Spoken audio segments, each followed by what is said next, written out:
Welcome to Questions and Answers with the Illustrator. If you're watching this, congratulations. Your question may have been selected to be answered. Now, sit back, relax, and enjoy a delve into the life of your favorite scumbag, the Illustrator. This is going to be the answer video to the question video that I posted. I wanted to record it at home and throw some footage over it, but I didn't have time. I had to come to school, so I'm literally just at the bike park area at my school, and I'm just going to answer the questions while I'm sitting right here. I got my computer in front of me. I'll probably just throw some leftover footage or something over the video. This is my paranoid NSA Big Brother sticker, old-fashioned, no sugar added apple pie, the best kind. Question number 1. He asked me, "Hey, Illustrator, are you a fucking cunt?" I mean, maybe. Next one is from Luigi NG, and he asks, "When are you going to include your comical voices in your vids?" I think what I did at the beginning counts, right? I know this guy in real life, like he's one of my close friends, so he just kind of fucking around with that question. Shout out to you. He was upset because I passed him his subscribers recently. Gotta get your weight up, bro. So the next question is from Ethan Watson. How long have you been riding? That's also the question of CBW 0314. I've been riding since summer of 2015. So I took my MSF class. First bike I rode was a V-Star 250. That's the bike that I learned on. So we did all the drills and everything in the summer. And then I got my first bike in September. I actually have a video outlining all of that type of stuff, like how I got into riding, how I got into motovlogging. Yeah, that goes into the second question where you asked, what made you start motovlogging? I mean, first of all, what made me get a camera to start was the fact that I crashed, and I have a video where I talk about that too. I don't mean to plug all my videos, but some of this stuff I already covered. Yeah, so I basically crashed my bike, and afterwards I was like, I probably should have had a camera to get that on film. I went out and got a GoPro basic camera. That's the one right here, actually. This one right here. I got that one, and then I just started basically recording every time I rode, because that's really a good idea. Like, if you start riding, you know, not necessarily even to vlog or post videos, but just ride with a camera. It's a really good idea, just to cover your ass, you know, because people will get dirty on you real quick if they feel like they could get away with it. I basically just started seeing shit on the roads. I started posting incidents, and then that kind of evolved into me talking over what was going on, and you know, eventually I started posting vlogs. A lot of my early like hardcore like moto vlogs are private because they're fucking terrible. I wasn't exactly comfortable with just talking to myself, because that's one thing you gotta get over. Like, you gotta get over talking to yourself. Like, it's not necessarily that you're not entertaining, it's just you can be entertaining around your friends and like all of that type of shit. And I feel like I'm the same way, but it's kind of different from just talking to yourself. So like, after a while you start to develop the ability to do it, and it's like, this is your personality around your friends. That's what you have to get. Your personality around others has to show through the camera. Like, you're with others, but you're not really. You know, am I making sense? I don't know if I am. Ethan's next question was, any legit tips for worse than beginner riders? I guess I would just have to say, you know, start on something small. Like, don't jump into something, like, even if you're like a beginner and you're not even ready for a 250 bike, you know, just jump on a little 125. Like, you know, just don't try to like rush yourself. You know, everybody learns at a different pace. With this, like, if you rush and you like fuck up, you're gonna hurt yourself. So that there's a lot more at stake. It's not like a video game where it's like, I'm gonna do the story mode on insane mode and get fucked up. This is actual life, bro. Don't fuck around. Don't ride outside of your comfort zone. Don't ride with friends, because you're gonna try to keep up with them, and then you're just gonna, like, you know, shit is gonna go bad. Make sure you weigh your gear if you know you're not a very great rider. He also asks, what drives you day to day aside from your bike? Jesus, Ethan, it's a lot of questions, man. I'm a very time anxious person. What I need is something to do every day. If I just sit like by myself and do nothing for the entire day, I'll feel like I wasted like precious time that we don't really have that much of. Like, at the end of the day, I'll just be upset about it. Like, I just wasted that day. As far as like life overall, I mean, just, you know, just the regular shit. Like, nobody wants to be a failure in life. Nobody wants to, you know, end their life saying I didn't accomplish anything that I wanted to do. Typical stuff. Everybody should be driven day to day by something. The next question he asked was, any plans on getting another bike in the future? If so, perhaps a build series. I'm going to quote everybody else who asked about a new bike, because a lot of people did. KAJNR asked, Q&A, are you going to get another bike soon? Shredder198 asked, also, what do you plan on getting as your next bike?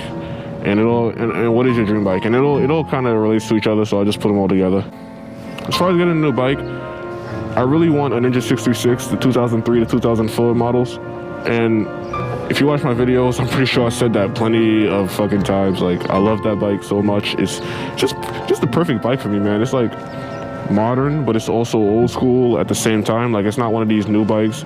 Like, that bike is 14 years old now, and that's just great for me. This bike right here is kind of old technology, but the 636 is just on that cusp of where bikes kind of changed, but before they got too drastic with the changes. So I really like that bike. Plus, I just love how it looks. Like, that bike looks like a fucking angry man. Like, just pissed off all the time. Just like, look at the headlights. As far as my dream bike, now, to be like unrealistic, my unrealistic dream bike is a Ninja H2. Like, that goes without saying. Like, if I get my hands on an H2 or even like a H2R, even though it's not street legal, like if that bike could be made street legal, like, fuck it, give me the H2R. But in terms of like a more realistic, the bike that I would end my sport bike, I don't know, like collection with, would definitely be the Crossplane R1. So the 2009 and up R1 with that fucking mean ass engine. That's the last bike that I need. I'll go from this to, a modern 600 and move up, up the chain, and then I would end it at the 2009 R1. Like, after that, I don't really need I don't need another sports bike, because that's like, you gotta move up and then you gotta stop somewhere. As far as the build series, I really wanted to do a build series, but I don't have a garage. Like, that's the main problem. Like, I really, really want to do a build series. And the bike that I really want to build is either a Yamaha. It's three different bikes. Either Yamaha XS 850, which is an old school triple bike, XV 920, which is the old school like Virago, like the one with the monoshock, man. Because you could do like some really dope shit with that bike, and you could buy like bolt-on subframes and give it that cafe racer look. And the other one is the Yamaha RD 350, just for the two-stroke power. I love two strokes. Even though I never had one, I wish I had one. If I was able to get my hands on one of those, like, I would definitely do a build series. Maybe like a dirt bike too. Point is, I can't really do that because I don't have a garage once again. So when that bike is in pieces, it's just gonna be sitting outside, and that's not really practical. Kang asks, ever thought about getting a supermoto instead? Much more trouble to get into. Yes, I did, but like, I really don't want to replace my sports bike. If I like, whatever sports bike I have, I don't want to replace it with a supermoto or a dual sport. I would like to have it in conjunction with it. So like, I wouldn't want a dual sport as my only bike, but I definitely would like one. Preferably a Yamaha XT350 or a DR.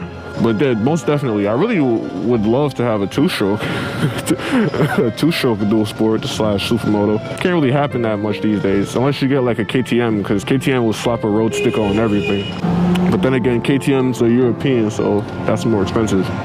And I'd rather get a Japanese bike just so I don't have to pay out the fucking ass for it. Edgar asks, what do you think about the gay lane splitting laws in NY, and why do you think NY doesn't have a lot of bikers? That's offensive. The lane splitting laws, I mean, they suck. Like, I did a video on that too. Like, but the thing is, I don't follow them. You know what I mean? I lane split wherever the fuck I want. Most bikers here, they lane split too.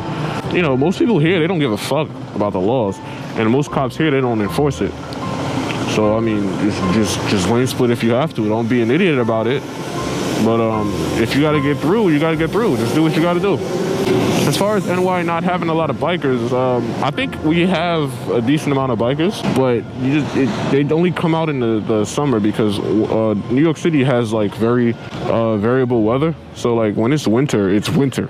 You know what I mean? Like, it's not like California where winter is, just chilly, decently cold, maybe a little rain. Winter in New York is just like actual fucking blizzards and shit. Like, we had plenty of blizzards over the past few years. I mean, in the winter, you get your blizzards, and then if you don't have anywhere to put the bike, you gotta sell a bike. So, it's not really convenient as it is in a warmer climate. So that might be why there's less bikers, but I don't think there's a shortage of bikers necessarily. When it gets warmer, you're gonna see them more in my videos, because that's the thing people do. Some people buy bikes for the warm seasons and then just flip them for the winter. Dragon Venom asks, if you could get any bike for free, what bike would you get? I would get an H2R, sell it, and get all of the other bikes that I want. I guess if I can't, that might be cheating. if I could get any bike for free, I would probably get a newer model Triumph Speed Triple, just to get a, you know, something a little bit more unique and something you don't see speed triples much out here. Yeah, Triumph Speed Triple, because I would actually ride that. Like, that's something that I would ride. I say the H2R because I would just sell it, but in terms of something that I would actually ride, definitely Triumph Speed Triple. He also asks, and what do you think about Trump?